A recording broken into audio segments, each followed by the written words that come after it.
శివాయ. ఇవాళ ఒక మహా శక్తివంతమైనటువంటి ఆచారాన్ని ఎందుకని నీచంగా దిగజారుస్తున్నారు అనే దాని గురించి, ఈ ఆచార వ్యవహారం గురించి కూలంకషంగా తంత్రశాస్త్రం ఏం చెప్పిందో 2 విధాలుగా చెబుతాను. బాహ్య పంచమకారం మరియు ఆంతరంగిక పంచమకారాలు. ఏ సాధన దేనివైపు నడిపిస్తుంది, ఏ సాధన దేనివైపు దిగజారుస్తుంది అనే దాన్ని కూడా ఈ సుదీర్ఘమైన వీడియోలో మీ అందరి కోసం చెబుతాను. సావధానంగా విని రెఫరెన్స్గా పెట్టుకోండి. దీన్ని వినండి. విన్న తర్వాత మాత్రమే మీకు అవగాహన వస్తుంది. చాలామంది వామాచారం అది చేస్తుంది, ఇది చేస్తుంది, దానివల్ల వస్తుంది. కానీ ఎవరు చేస్తే వస్తుందో కూడా తెలుసుకోవాలి. వామాచారం అనేది బంధనాన్ని ఎదురుగా నిలబెట్టి విచ్ఛిన్నం చేసే మార్గమని గమనించండి. మనిషి జీవితం బయట చూసినప్పుడు అనేక ఎంపికల సమాహారంగా కనిపిస్తుంది.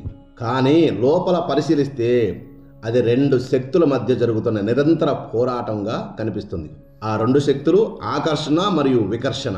మనం గమనించండి, మనం ఇష్టపడిన దాని వైపు వెళ్ళాలని అనిపిస్తుంది, అసహ్యం కలిగిన దాన్ని దూరంగా పెట్టాలని అనిపిస్తుంది. ఈ 2 ధోరణుల మధ్య మనసు జీవిస్తుంది. తంత్రం దీనినే బంధంగా చూస్తుంది. బంధనం అంటే బాహ్య వస్తువు కాదు, స్పందనలపై ఆధారపడని చలనము. గుర్తుపెట్టుకోండి సాధకుల. దక్షిణాచారం ఈ బంధనాన్ని క్రమశిక్షణతో బలహీనపరిచే మార్గం. అది వాసనలకు దూరంగా ఉంచి మనసును నెమ్మదిగా శుద్ధి చేస్తుంది. కానీ వామాచారం వేరే విధంగా పనిచేస్తుంది. అది వాసనల నుండి, కోరికల నుండి పారిపోకుండా వాటి మధ్యలోనే నిలబెట్టి శుద్ధి చేస్తుంది. దూరంగా ఉన్నప్పుడు మనసు ప్రశాంతంగా ఉంచుకోవడం సులభం. అదే మనకు నచ్చిన వస్తువులన్నీ చుట్టూ పెట్టుకొని ఎదురుగా ఉన్నప్పుడు స్థిరంగా ఉండడమే కష్టం.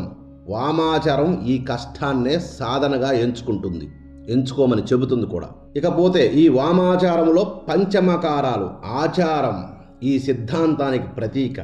మధ్య, మాంస, మత్య, ముద్ర, మైథున అనే ఈ 5 పదాలు భోగానికి సంబంధించిన విషయాలు కావు. ఇవి ఈ మనసును అత్యంత బలంగా స్పందింపజేసే 5 దారులు. రుచి, మత్తు, స్పర్శ, జీవచలనం, ఆకాంక్ష. ఇవే మనిషిని బలంగా కట్టిపడేస్తాయి. తంత్రం వీటిని నిషేధించదు. వాటి మధ్యలో సాక్షిగా నిలబడే సాధనాన్ని నిర్మించి ఇస్తుంది. సాధకుడు బాహ్య పంచమకారాల సాధనలో ప్రవేశించినప్పుడు అతను అనుభవం కోసం కూర్చోకూడదు. అతను గమనిక కోసం మాత్రమే కూర్చోవాలి కూడా. మద్యాన్ని తాగడం అతను లక్ష్యంగా పెట్టుకోకూడదు, అది తప్పు. మత్తు మొదలయ్యే క్షణాన్ని గుర్తించడమే లక్ష్యంగా పెట్టుకోవాలి. రుచిని ఆస్వాదించడం లక్ష్యంగా పెట్టుకోకూడదు. రుచికి ముందుగా పుడుతున్న ఆకాంక్షను చూడటం లక్ష్యంగా పెట్టుకోవాలి. స్పర్శను అనుభవించడం లక్ష్యంగా పెట్టుకోకూడదు. స్పర్శ కంటే ముందు పుడుతున్న అలజడిని దర్శించడం లక్ష్యంగా పెట్టుకోవాలి. అప్పుడు ఇక్కడ పదార్థం పరీక్షకర్తగా పనిచేస్తుంది. మనసులో దాచుకున్న స్పందనలు బయటపెడతాయి. సాధారణ జీవితంలో మనిషి తన బలహీనతను దాచుకుంటాడు, కానీ ప్రత్యక్ష అనుభవంలో అవి బయటపడిపోతాయి. వామాచారం ఈ బయటపడడాన్ని భయపడదు. అదే విముక్తి దిశగా మొదటి అడుగుగా చూస్తుంది. అందుకే ఈ మార్గానికి అర్హత అనేది, పరీక్ష అనేది అత్యంత అవసరం. ఈ మార్గంలోకి వచ్చే ప్రతి ఒక్కరూ కూడా పరీక్షించబడతారు. అర్హత పొందిన వాళ్ళకే ఈ మార్గం శ్రేష్టం. అర్హత పొందని వాళ్ళకి ఈ మార్గం పతనమని గమనించుకోండి సాధకులారా. ఇకపోతే కోరికతో వచ్చిన వాడు అనుభవంలో మునిగిపోతాడు. సాక్షిగా వచ్చిన వాడు అనుభవాన్ని దాటిపోతాడు. బాహ్య పంచమకారం అందరికీ అనుమతించబడినటువంటి యోగం కాదు. అనుమతించకపోవడానికి కారణం నైతిక నియమం కాదు, మానసిక భద్రత. మనసు స్థిరంగా నిలబడగలిగే వరకు ఈ మార్గం ప్రమాదకరమే. మనసు స్థిరంగా నిలబడిన వ్యక్తికి ఈ మార్గం అమృత తుల్యమని గ్రహించండి. అందువల్ల వామాచారం అనేది విరుద్ధాచారం కాదు. అది మనసు స్పందనల మూలాన్ని ప్రత్యక్షంగా చూసే ధైర్యం, పారిపోకుండా నిలబడే సాధన, భోగాన్ని అనుభవించడం కాదు, భోగాన్ని పుట్టించే కేంద్రాన్ని గుర్తించడం. ఇదే ఈ మార్గం యొక్క అంతరార్థం. ఇది తెలియక నేటి కాలంలో రకరకాలుగా జరుగుతున్నాయి, అవి పక్కన పెట్టేద్దాం. వాటి గురించి కూడా మాట్లాడతాను కొంచెంసేపు.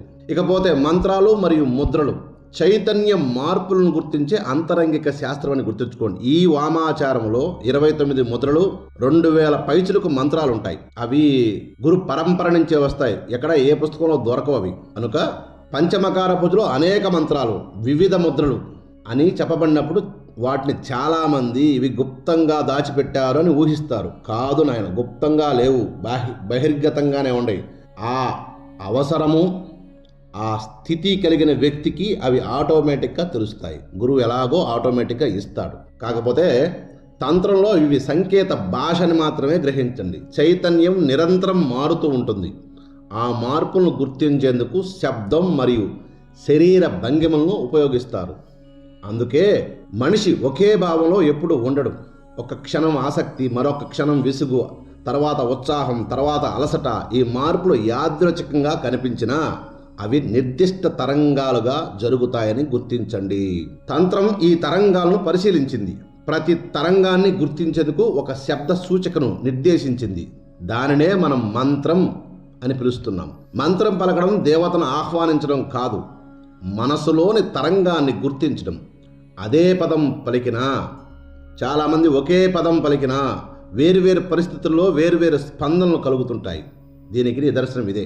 సాధకుడు మంత్రాన్ని వినిపించడం వల్ల కాకుండా తనలో జరిగే సూక్ష్మ మార్పును గమనించడం వల్ల ఈ సాధన కొనసాగుతుంది.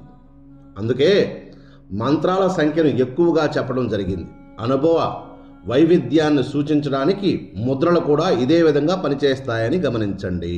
శరీర భంగిమ మారితే శ్వాస, దృష్టి, మనసు ఇవి 4 వేర్వేరు వ్యవస్థలుగా కనిపించినా పరస్పర సంబంధాలు కలిగి ఉంటాయని గ్రహించండి.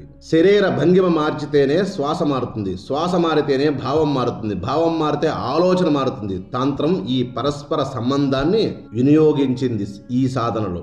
ముద్ర అనేది చేతితో చేసే సంకేతం మాత్రమే కాదు, చైతన్యాన్ని ఒక నిర్దిష్ట స్థితిలో ఇలా నిలబెట్టి సరైన భంగిమలో కూర్చుంటే మనసు సహజంగానే ప్రశాంతమవుతుంది. ఇక్కడ ఒక విషయం గుర్తుపెట్టుకోవాలి మీరు. మన పాతకాలంలో ఋషులు దండమని పట్టుకుంటారు, దాన్ని వాళ్ళు శ్వాసలు మార్చనీకి ఉపయోగించేవాళ్ళు. మనం ఇప్పుడు తెలియక అదేదో బంగాళకర్ర మాదిరి ఉంటుంది, అందరం పెట్టుకుంటే అది బాగుంటుందని పెట్టుకున్నారు. కానీ దాని ఉపయోగం అది కాదు. ఇడానాడిని మార్చాలంటే ఏ పక్క పెట్టుకోవాలి, పింగళ నాడిని మార్చాలంటే ఏ పక్క పెట్టుకోవాలి, 2 శ్వాసలు సమక్రమంగా రావాలంటే ఎక్కడ దాన్ని పెట్టుకోవాలి అనేది వాళ్ళు చూసే ఆ దండాన్ని వాళ్ళు వాడుతుంటారు. వాళ్ళని కాపీ కొట్టి మనం సంకలో పెట్టుకొని తిరుగుతుంటాం, దండం కమండలం. అది వాటి ఉపయోగం కాదది.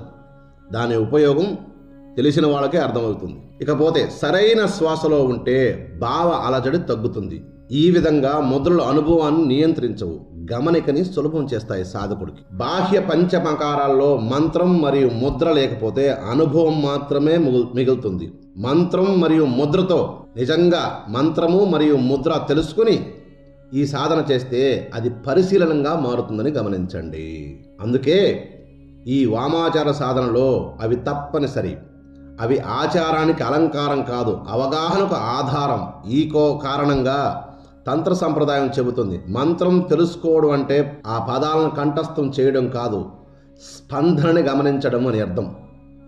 ముద్ర నేర్చుకోవడం అంటే అది భంగిమలు వేయడం కాదు, లయను నిలబెట్టడం. ఈ అవగాహన వచ్చినప్పుడు మాత్రమే బాహ్య పంచమకార సాధన వామాచార సాధనంగా మారుతుంది, లేదంటే పతనంగా దారితీస్తుందని గుర్తుంచుకోండి.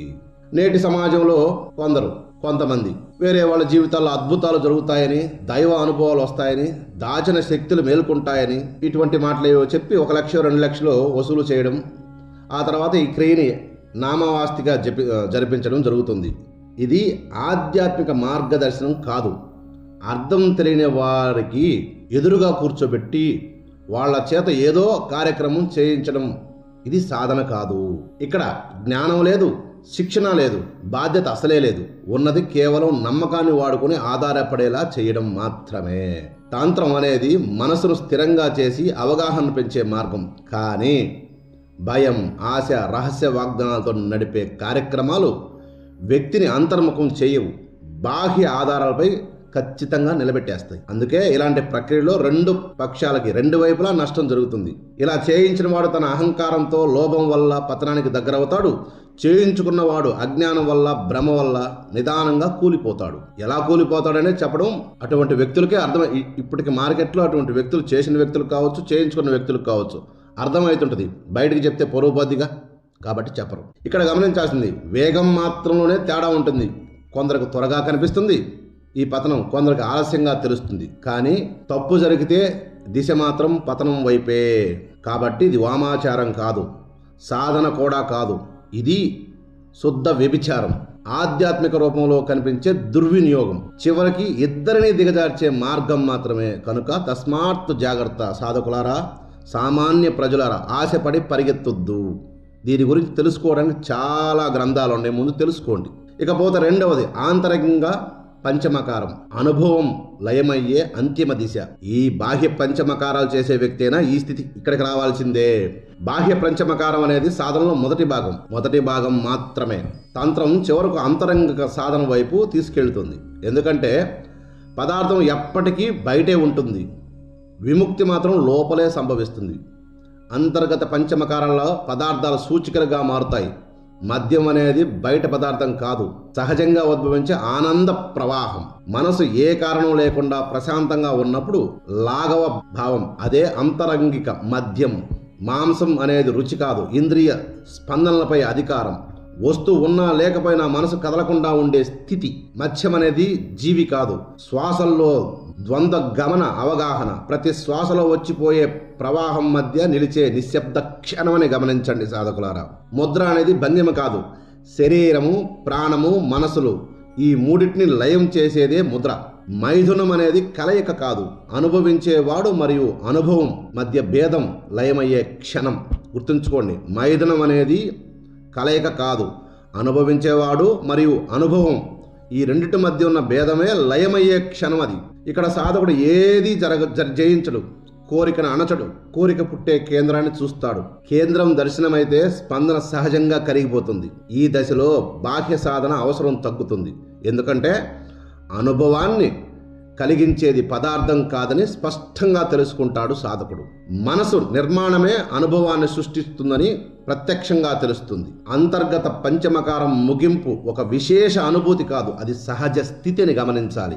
ఇందులో ప్రత్యేక ఆనందం కాదు, అలజడి లేని స్పష్టత, ఏదో పొందిన భావం కాదు, కోల్పోయే భయం లేని విశ్రాంతి. గుర్తుంచుకోండి, ఈ ఆంతరంగిక పంచమకారం ఎప్పుడు కూడా ఏం చెబుతుంది? ఇందులో ప్రత్యేక ఆనందాన్ని కాదు, అలజడలేని స్పష్టతనిస్తుంది. ఏదో పొందిన భావం కూడా కాదు, కోల్పోయే భావం లేని ప్రశాంతనిస్తుంది. ఇక నువ్వు కోల్పోయేది ఏం లేదు. ఆ స్థితికి ఈ సాధన అంత గొప్పగా తీసుకెళ్తుంది. అంత గొప్ప సాధన తీసుకెళ్ళి బజార్లో పెట్టి అమ్మేస్తున్నారు ప్రపంచం. బాహ్య పంచమకారం మనసును పరీక్షిస్తుంది, ఆంతరంగిక పంచమకార సాధన మనసును అధిగమిస్తుంది. చివరికి సాధకుడు తెలుసుకునేది బంధనం వస్తువుల వల్ల కాదు, స్పందన వల్ల.